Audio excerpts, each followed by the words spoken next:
সন্তানকে বলা তুমি আমার লক্ষ্মী। অনেক মা বাবা সন্তানকে আদর করে বলে তুমি আমার লক্ষ্মী।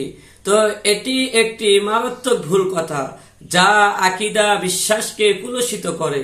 এই ধরনের কথা মূলত হিন্দুদের থেকে মুসলমানদের মাঝে সংক্রমিত হয়েছে।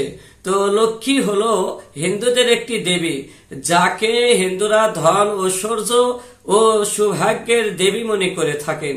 তো রাসূলুল্লাহ সাল্লাল্লাহু আলাইহি ওয়াসাল্লাম উম্মতকে ভাষার শব্দ চয়নের সুন্দর অসুন্দর শিক্ষা দিয়েছেন। তো সেখানে কোনো শব্দের সঙ্গে যদি শিরকের সম্পৃক্ততা থাকে, তো তাহলে তা যে বর্জনীয় এই কথা বলার অপেক্ষায় রাখে না। সুতরাং এই ধরনের হিন্দুয়ানি কথা বলার থেকে বিরত থাকা আমাদের জন্য জরুরি।